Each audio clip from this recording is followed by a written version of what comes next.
চলে গেছে। রাধারানী বলছে প্রভু দাও আমার বর্ষণ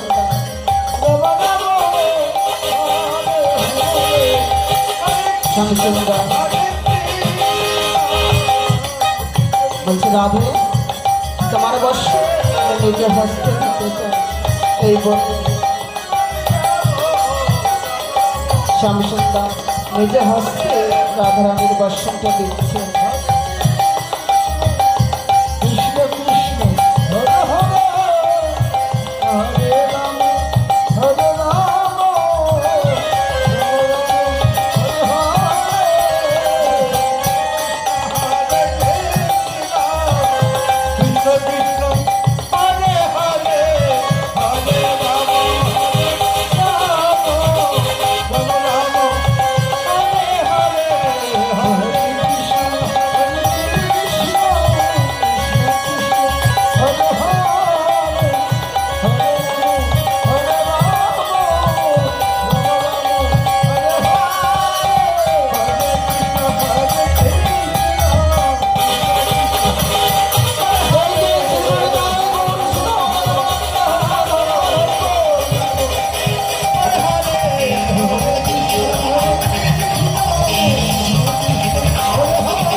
আমাকে ভুলে চলে গেছে, একটিবারের জন্য ফিরে চাই এর জন্য কপিগানের শাস্তি কি শাস্তি?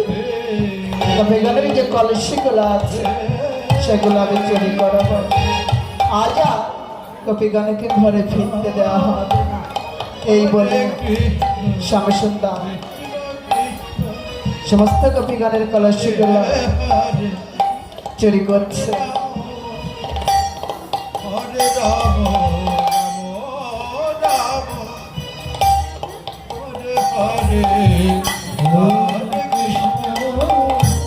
Hare Krishna, Krishna Krishna, Hare Hare, Hare Rama, Hare Rama, Rama Rama, Hare Hare.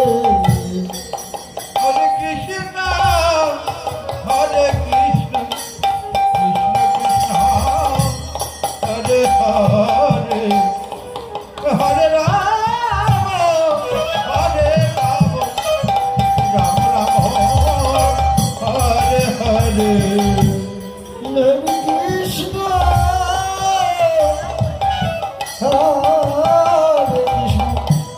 Krishna Krishna, Hare Hare, Hare Rama.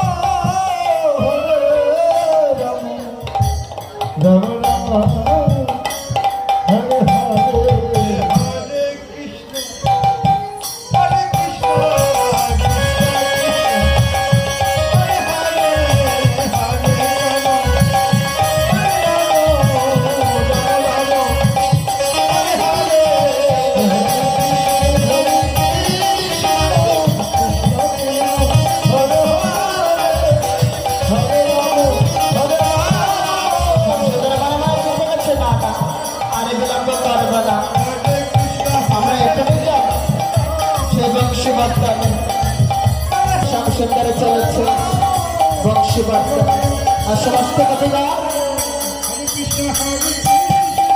নতুন বসনে পরিত্যাগ করে পুরানো বসনে পরিত্যাগ করে নতুন বসনে পরিত্যাগ করি এসেছে।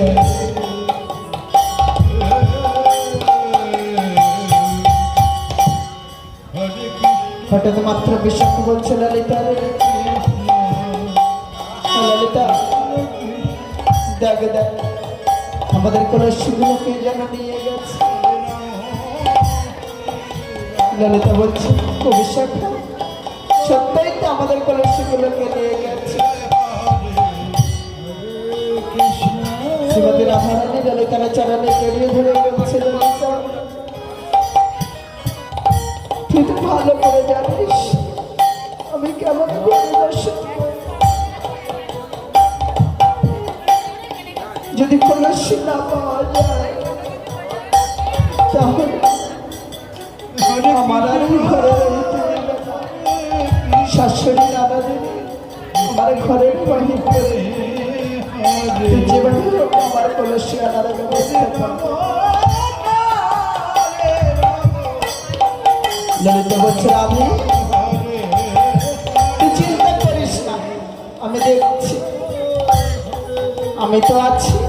কলসিগুলো কোথায় আছে যেভাবে হোক তোর কলসি আমি এনে দেবো।